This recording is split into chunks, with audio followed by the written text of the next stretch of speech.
Some speakers might be a bit late, but still I propose to start this paper session about smart cities, future smart cities. So it is a paper session. It is intended to be less interactive compared to a workshop, but still, of course, questions are very much welcome. And I suggest that we have a short Q&A session after each presentation. Welcome, Anna. We have just started, and so I'm giving the floor to Vanessa. I'm very happy to have a woman, let's say, yes, 100% woman for the moment, which is very nice. And so I'm giving the floor to Vanessa from, yes, from Worldline Iberia. And she's going to speak about IoT security in the context of smart cities. So Vanessa, the floor is yours for 15 minutes. Okay, so I'm going to share my screen.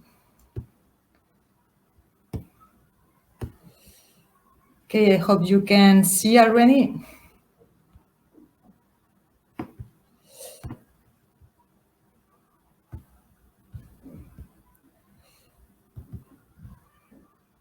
Okay, so I'm Vanessa. I'm the European coordinator of the MSEC project. I will give you a short introduction about the project. First of all, I will start with the consortium and how the MSEC project born.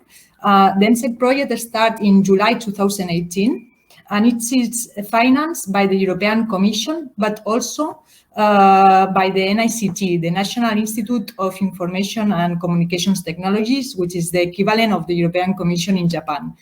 The consortium is made of 12 partners, 6 European partners and also 6 Japanese partners.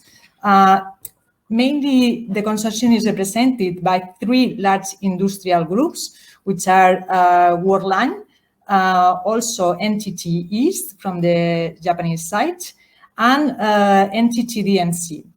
Also is made by 3 research institutions, which is ICCS, CA, and AII, and 3 universities, Keio University, Yokohama National University, and Waseda University. And also 2 small medium enterprise, which are TST and F6S, which is our dissemination partner also, and 2 commit cities, which are the ones that facilitate, let's say, the implementation of the different pilots that will test the MSEC infrastructure. And this is Santander Municipality for the European side, but also Fujisawa, which is, even it's not a full partner within the consortium, has supported us during the whole length of the project. We are almost reaching the final end of the project after 3 years. So we have a lot of outcomes to present. Just to give you an overview, to give you a context of the main problem and challenge that the MSEC is trying to face, it's regarding the main motivational factor, let's say, it arises due to that many data sources in the IoT and the smart city domain may contain sensitive information that raise issues on privacy and data protection. So from each of the lawyers, we have different kind of malicious attacks that can compromise the data integrity and the data reliability. Actually, according to the IoT analytics press research, the most common IoT breaches that happened from 2015 to 2017 were caused by malware, by 24%, but also followed by humans factor, man in the middle, 22%, brute force representing 18%, and denial of service, 15%. So the main objective sought by MSEC is to develop a framework that provides security and integrity of data traffic end-to-end from the device to the cloud and also to the application in a secure and transparent way. And in order to develop this secure end-to-end framework, the consortium has been working during the past 3 years and has based all of the developments in reaching and analyzing the state of the art of the different technologies, IoT, cloud, big data, blockchain, and on techniques, methods, and mechanisms that can reduce vulnerabilities. But we also have made a lot of research based on city and stakeholders' needs regarding risk and threats that can happen on IoT smart city solutions. We have all considered in our developments. So as you can see on this slide, we present the main outcome of MSEC, which is a framework that introduces different tools in different layers of the IoT ecosystem, as mentioned, from device to cloud to the application. And we provide, if we start from the down, we provide security in the hardware and devices by providing mechanisms that include device-level security that protects IoT devices from malware through intrusion detection systems and vulnerability detection systems, including a secure element to handle the integrity of the device during the boot process, and also the authentication and encryption for external communication channels. Moreover, if we go to the second box, which is the privacy management tool, we also include a component which is called Anonymizer, and this is mainly used when in situations where image, for example, photos or videos, is used in various IoT application use cases in smart cities. This tool can, with technology of artificial intelligence and machine learning, can automatically delete personal information that contains such image or videos in streaming. So avoiding to compromise any person or personal data information that could appear on these videos and images. If we go to the second box, the secure city data access, we have two components here that are mainly providing a distributed and a federated infrastructure for IoT sensor data with that includes anonymous subscription functions and interconnection of different networks to achieve secure access and communication within the embedded devices. In addition, we provide another box, which is the secure and trusted storage, that it's mainly used to provide mechanisms to store all information in a secure way by encrypting all the data received from the IoT devices and also generating a hash from the encrypted data and store it in the blockchain, mainly for tamper-proof reasons, to validate that the data has not been modified by any malicious actor in any of the moment, and to ensure that all the data is reliable and it can be trusted by stakeholders to take appropriate decisions based on the data collected by these IoT devices. So then we have another tool, which is the IoT Marketplace, which is mainly used as an application where we obtain all the anonymized data collected by IoT devices, and it's transferred automatically to the MSEC IoT Marketplace, allowing users to exchange information through the use of virtual currencies.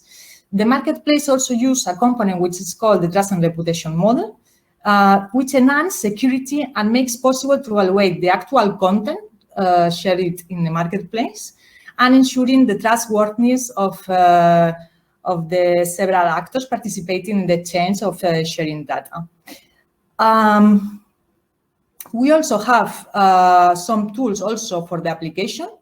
It's a kind of methodologies that can be used in the development phase of the different IoT applications to ensure that the application is totally secure, and to reduce also the human errors and the tests being conducted before going to a production.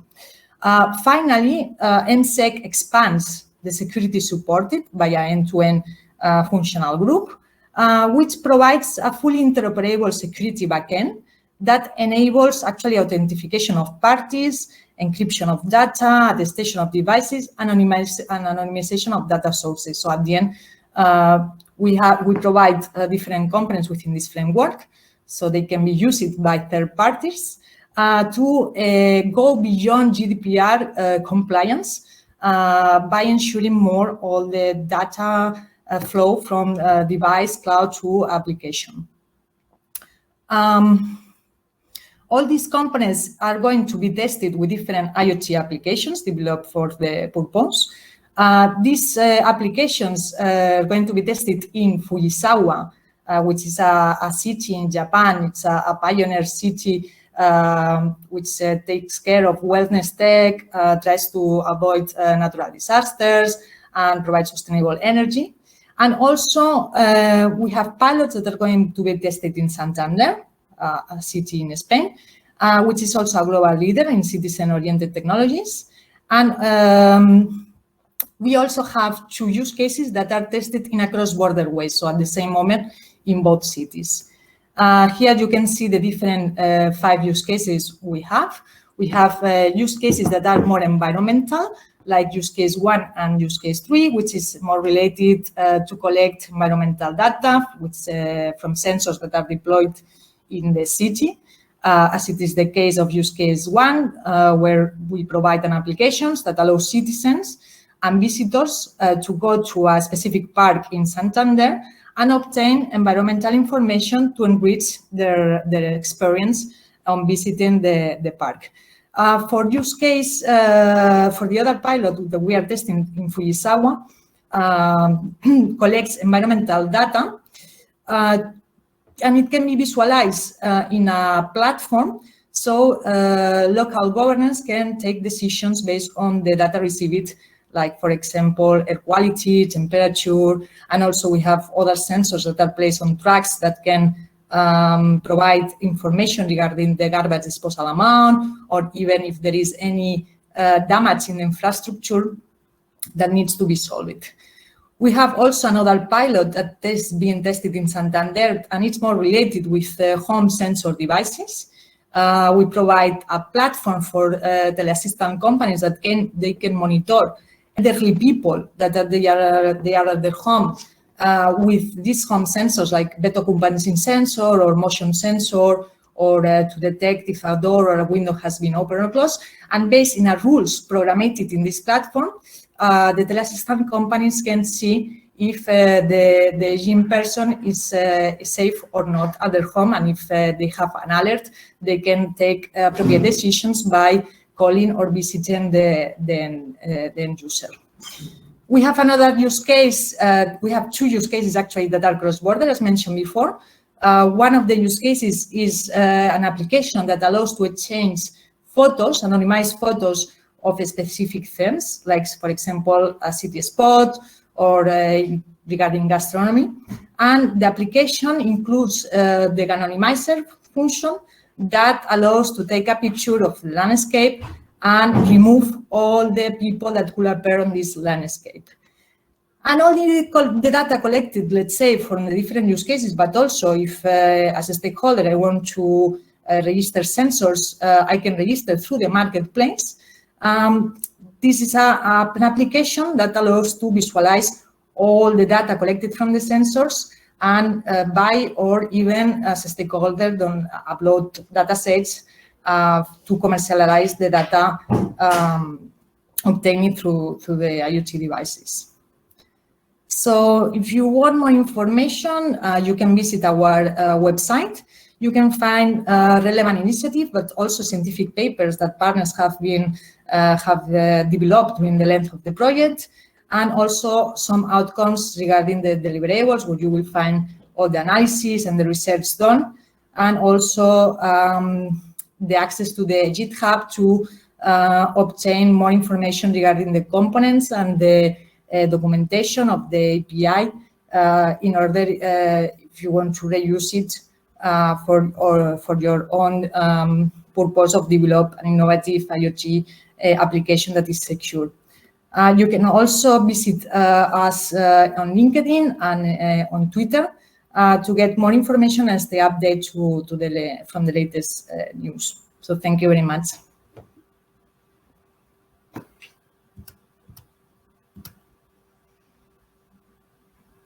Thank you, Vanessa, for this presentation. Is there any question to Vanessa?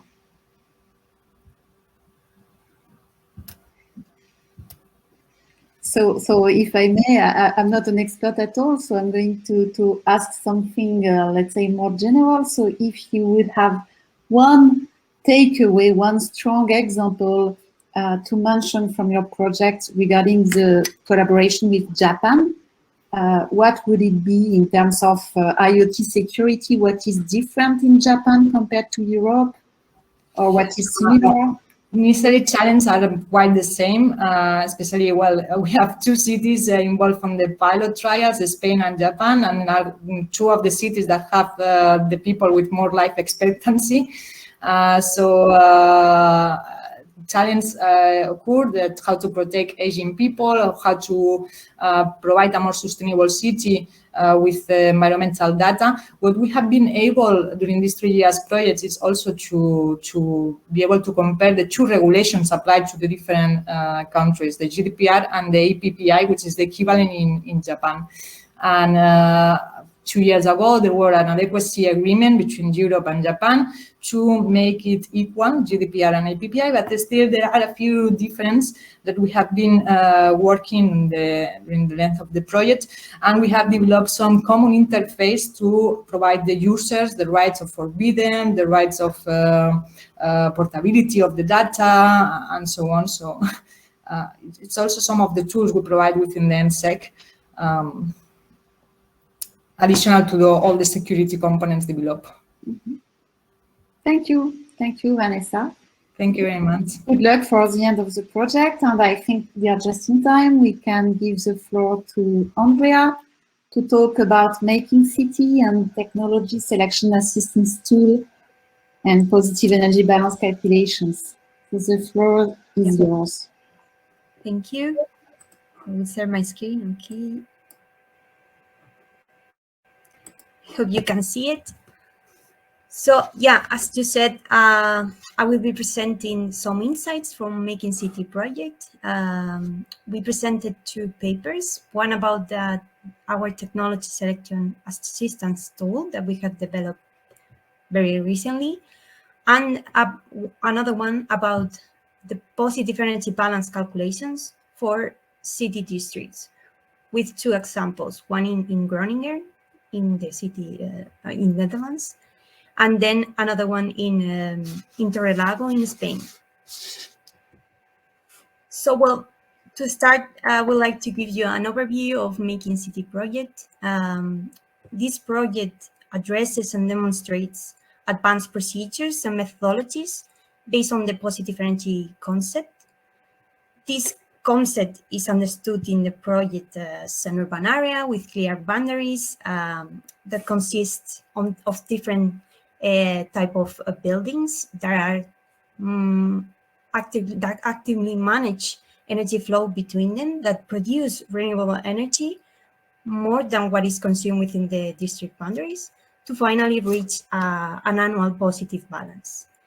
In fact, Making City project will demonstrate this concept in the 2 lighthouse cities, the Groningen in Netherlands and Oulu in Finland.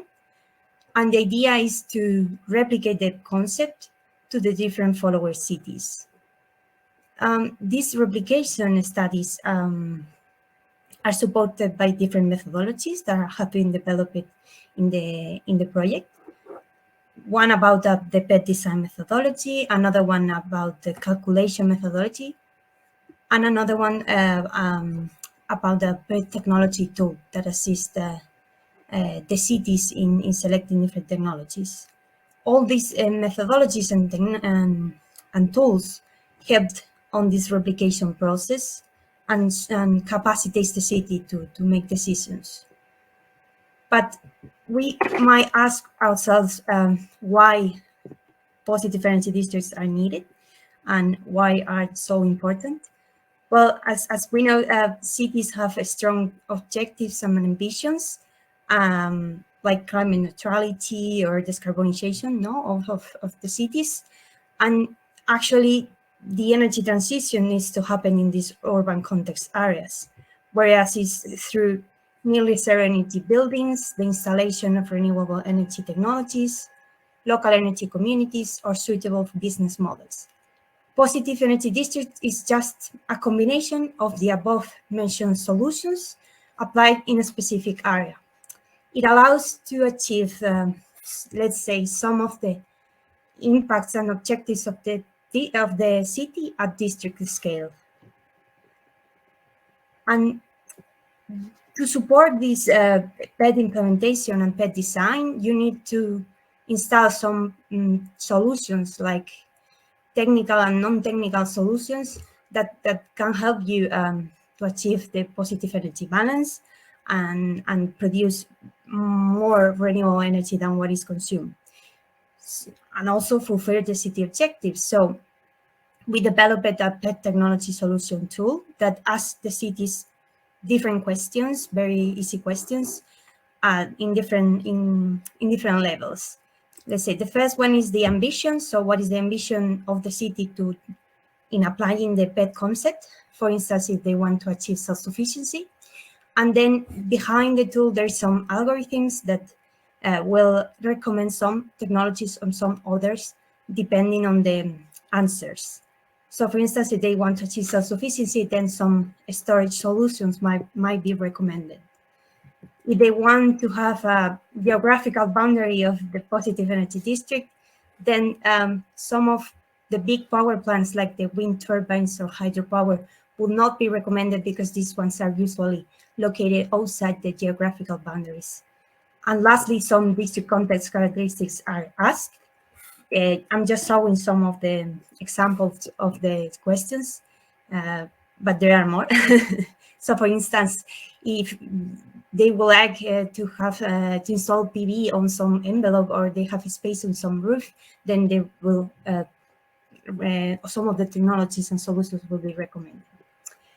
As a result, the tool gives you a graph that shows the different interactions between buildings, technologies, and energy carriers, and some recommendations. Also, all the technologies have a code that is linked with a technology catalog where more information can be found about this single standalone technology. And this allows the city to be informed, to capacitate them to make decisions on how to achieve the positive energy district and how to interact with the external grids, which is very important for this concept. This tool, well, as I said, it informs the city about the possibilities, and it capacitates them to prioritize some of the recommended solutions so they can analyze some possible barriers and enablers of the chosen solutions, so they can assess some scenarios to assess if they are achieving their objectives, depending on the different solutions that they are studying. No. Finally, they can also make some calculations to know if they are achieving the positive energy district or not.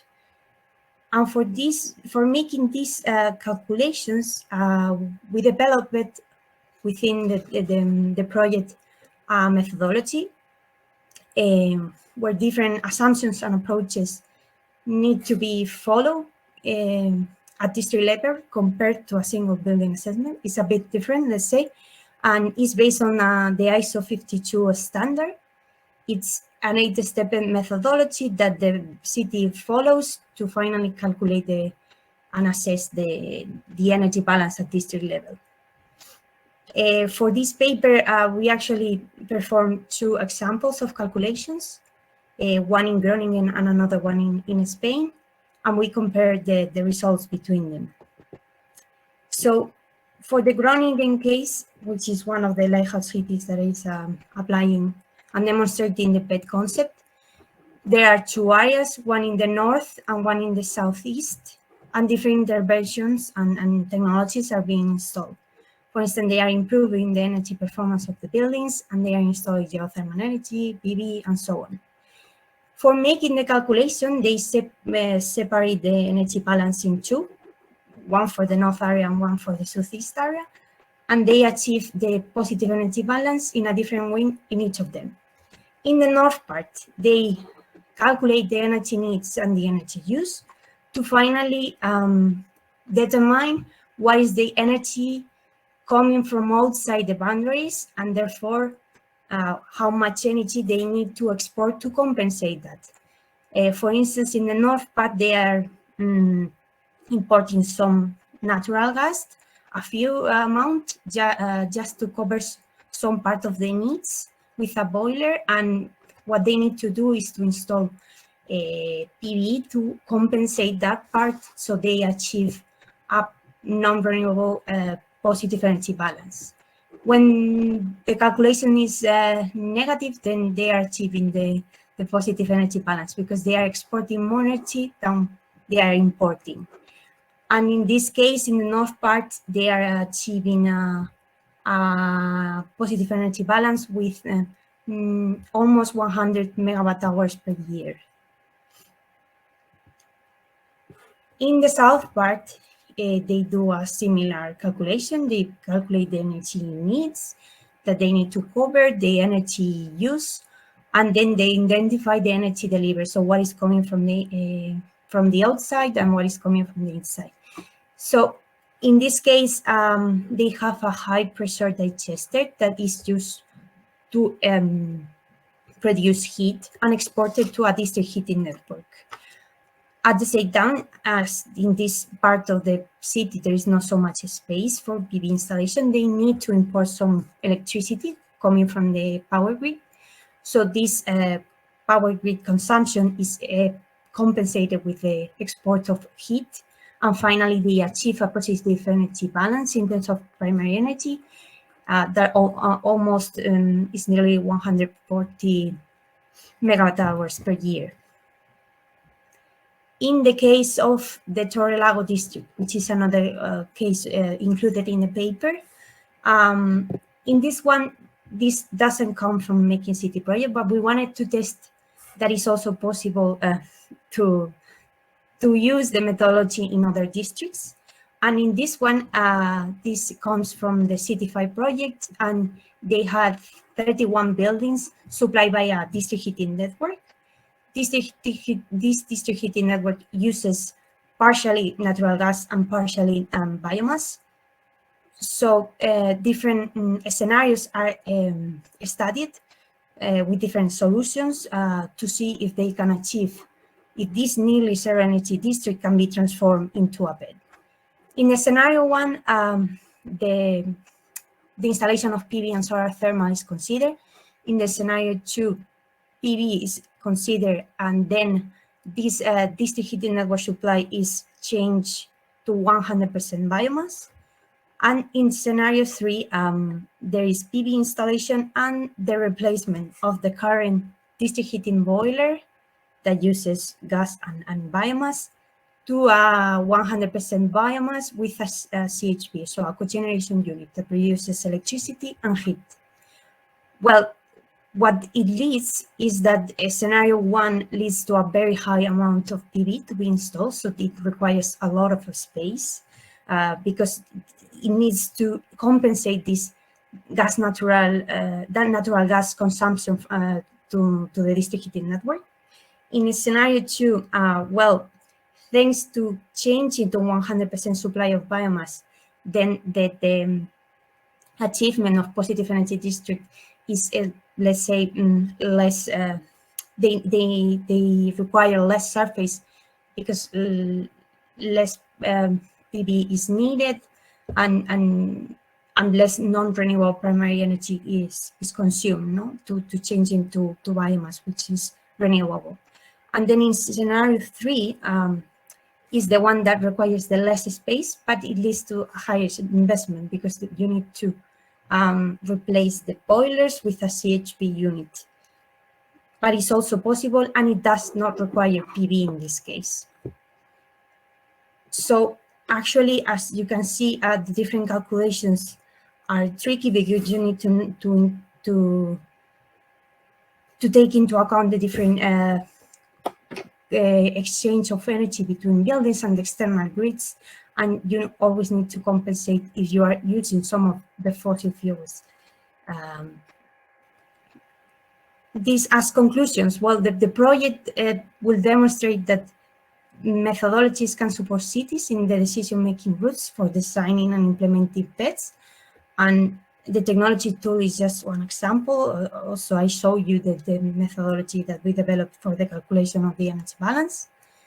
And this comparison between production and consumption at district level can be made with our methodology, and it has been tested for 2 cases, one that will be implemented and monitored in Groningen, and one for a peer-talk case that studies how to transform the nearly zero energy district into a PET. And finally, I would like to just remark that the positive energy districts were allowed to achieve part of the impacts and objectives of the cities and need to be considered as a key enabler towards the decarbonization of the cities. I know I have talked too much and it has been a lot of information, but you can find more information about all the methodologies developed in the Making City website, and you can also contact me if you want to know more information. So thank you all. Thank you very much, Andrea, for your talk. And don't worry, you were not late. You're just in time. So that's perfect. We can also have, if there are a couple of questions, it's possible. So is there any question for Andrea? From other speakers? So thank you very much, Andrea. Actually, I have no question myself because I know the project quite well. We are also involved in it. So let's give the floor to the last speakers then. Anna, who's going to talk about a KPI-driven sustainable evaluation framework for smart cities.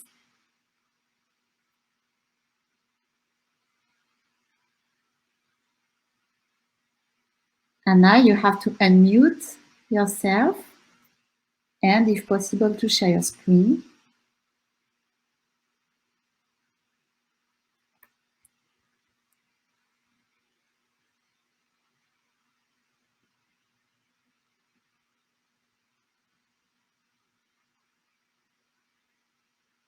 Anna, we cannot hear you. You're muted.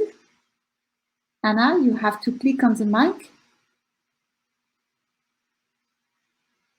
And unfortunately, I cannot do it for you.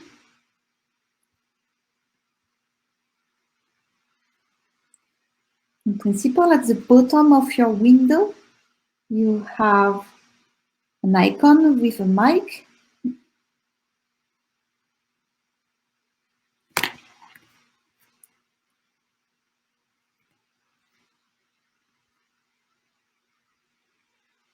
We can't hear you.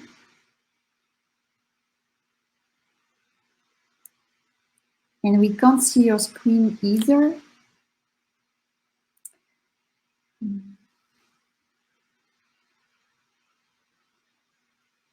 Don't worry, we are going to find a solution.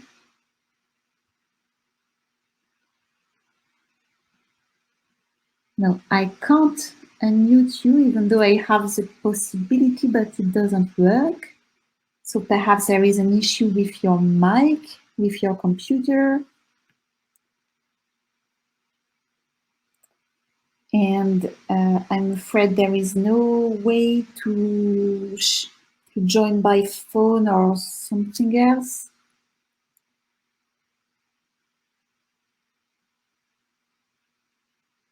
Maybe I can call her. Or, yeah. Yes, let's try if it works. Okay, let's see. I will put you in speaker mode, Anna. Oh, okay, you're calling me. Okay, call me. Okay, let's.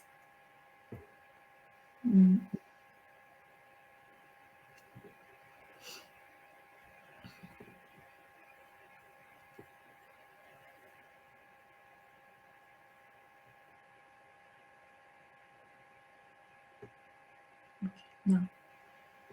Okay. Can you hear?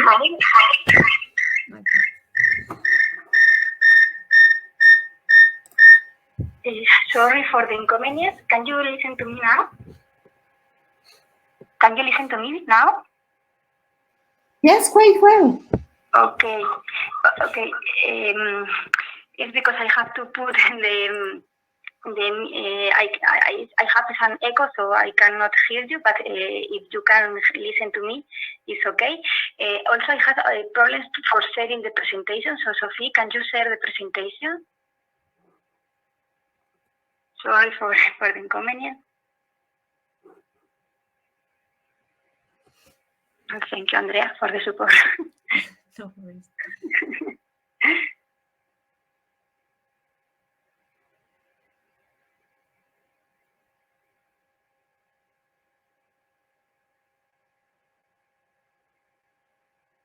Okay, so hello.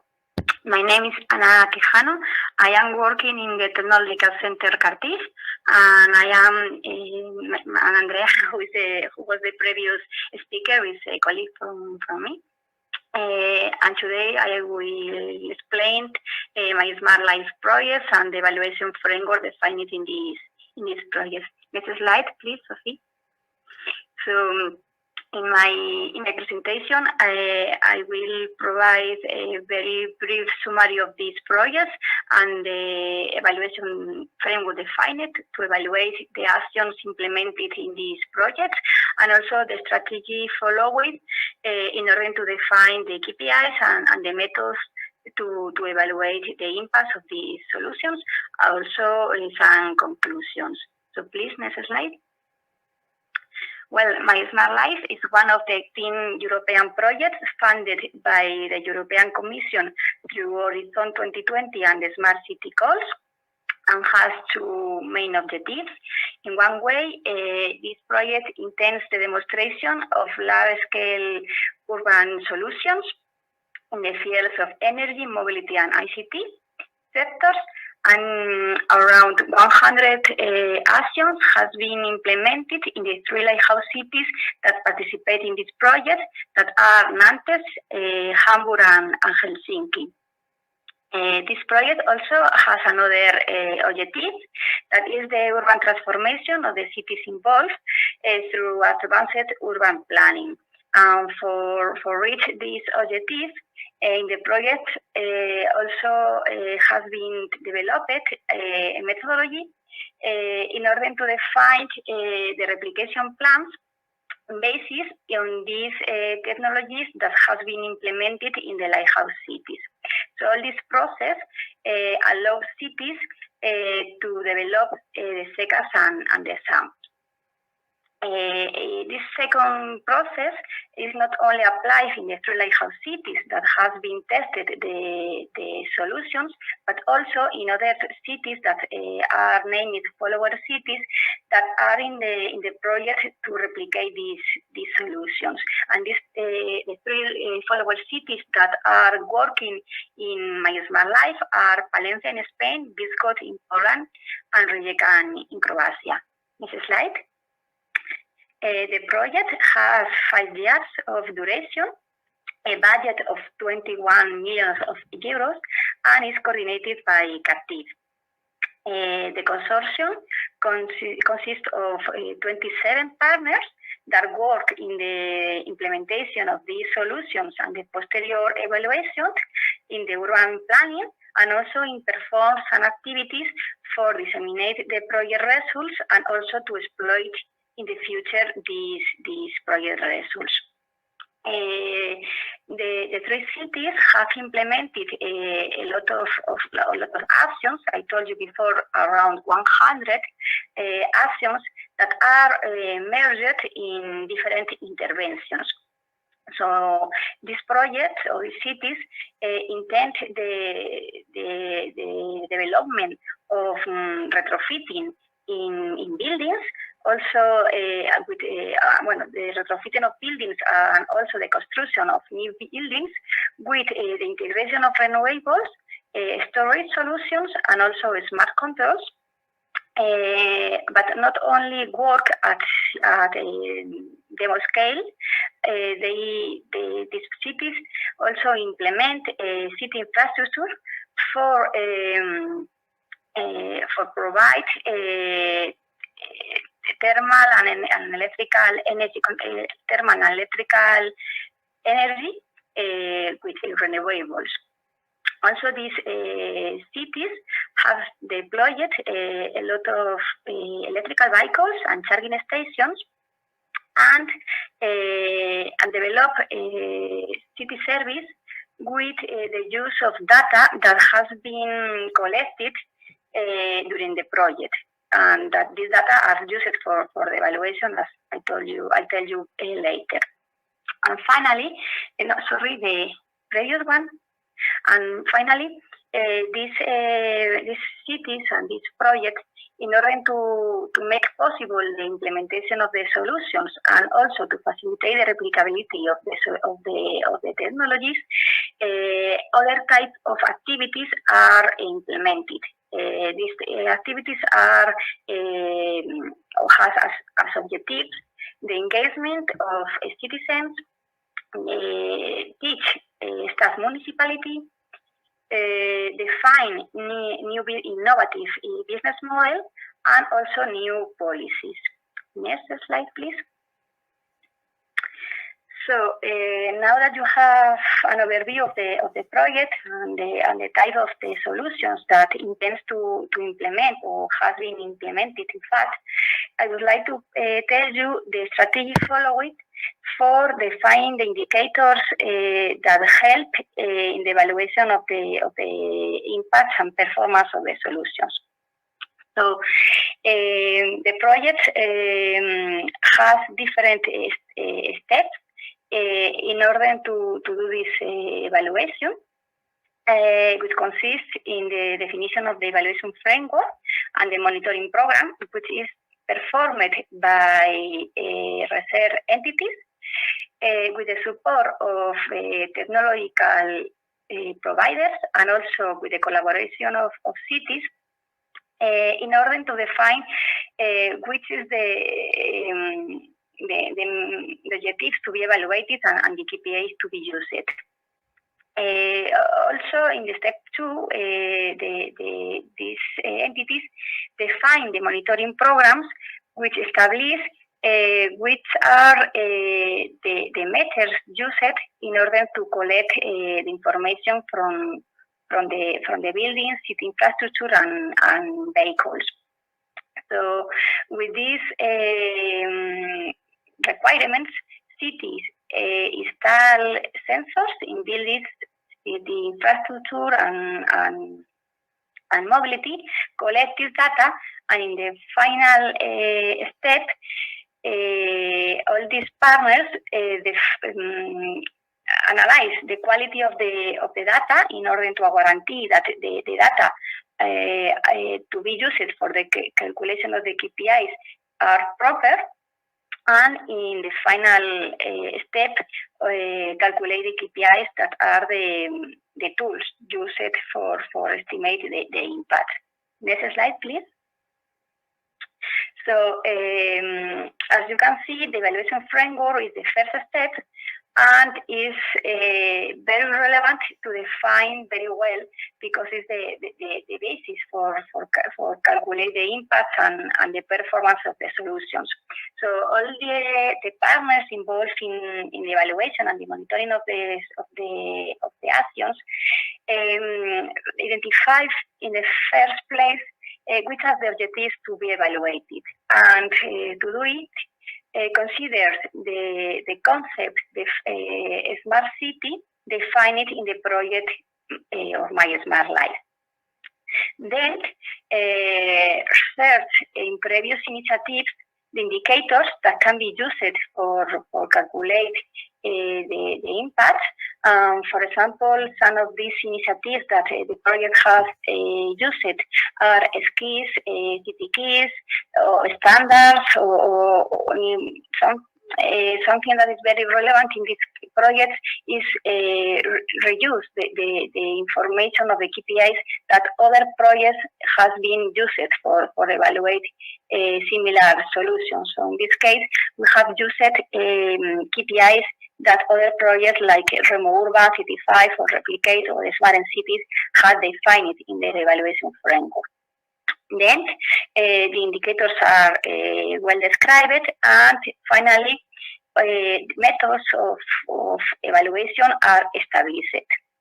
So next, please. Well, in this slide, I would like to present you the two main features of the evaluation framework.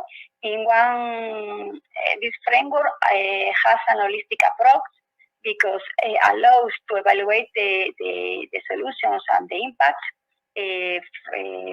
with a different perspective, not only from the energy and energy, but also considering the social governance and economic aspect. And also this project or this evaluation allows calculate impacts not only at demo scale, but also at city level. And this is because the evaluation framework is defined by two components: the city evaluation framework, which corresponds with the scales and indicators defined in this evaluation framework, and in the project level, we have defined pillars and other types of indicators that we name as project level indicator. Please, next. So in this slide, I want to show you which is the connections among these two levels of framework. We use indicators at the beginning of the project before all these actions has been implemented, in order to define the baseline of the project intervention. This is, for example, the case of energy consumption of the buildings, and also the city diagnosis with a lot of characteristics that the city has before these actions have been implemented. And then with these indicators and these core categories, the evaluation framework also defines project indicators that are used for evaluating the actions once they have been concluded. So the link between both levels of evaluation framework allow this impact quantification at project and city level. Next, please. So, well, here also in this slide, I would like to show you which are the topics that we are evaluating with this evaluation framework. So, for example, for the case of energy solutions, we are evaluating the air emissions, the energy consumptions, the energy delivery, and the rest productions and self-supply with this type of energies. Concerning the mobility pillar, the framework allows also the evaluation of the air emissions, the energy consumption, self-supply by rest, safety, etc. Well, here you can see all these types of topics that we can evaluate. So, and finally, for ICT perspective, for economic, social, and governance, the evaluation frameworks allow to know which are the performance of the ICT service developed, the digitalization of the cities, the urban planning, the cost effectiveness of the solutions, the social acceptance, so on. So this is the thing that we are naming that the project has, or the evaluation framework has, an holistic approach. Next slide, please. So to conclude with my Smart Life evaluation framework, here you can see the number of indicators that we have defined at city and project level evaluation. with a total of 151 for the city level evaluation framework and 128 evaluation framework. And this is because the diversity of the solutions that have been implemented in each city that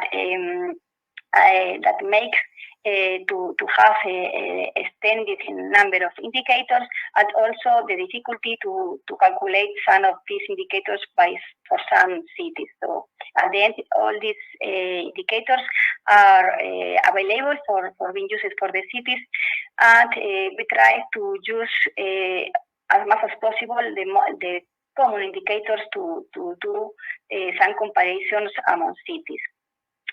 So at the end, cities has will evaluate the impact and the performance of the solutions, and the information that will be very interesting for them, because they can know which are the most suitable solutions in terms of energy consumption reductions, CO2 reductions. And in this way, the cities can define replication plans to implement these solutions again in the future with new urban planning that can be also defined with the project methodologies. And the last, so here in my last presentation, my last slide, I would like to provide some conclusions.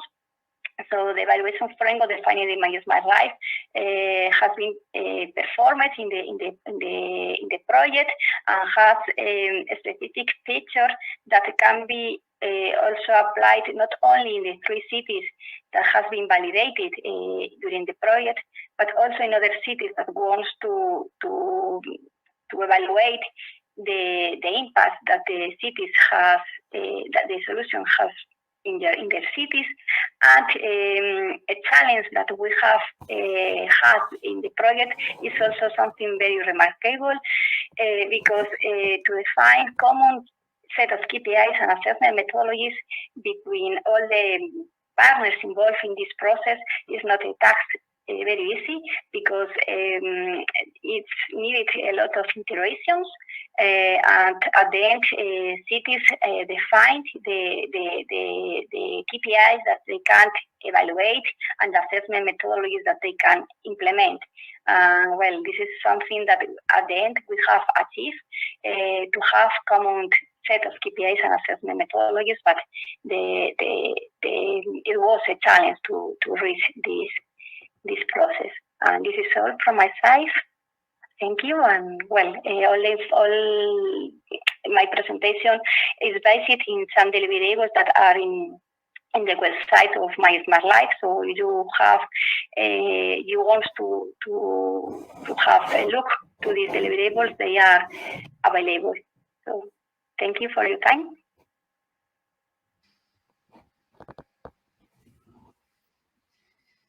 Thank you very much, Anna, for your presentation, and thank you, Andrea, for sharing your phone and making it possible.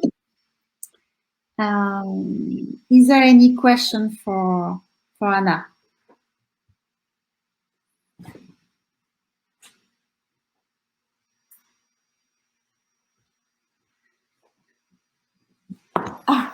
Sorry, just switching on the lights.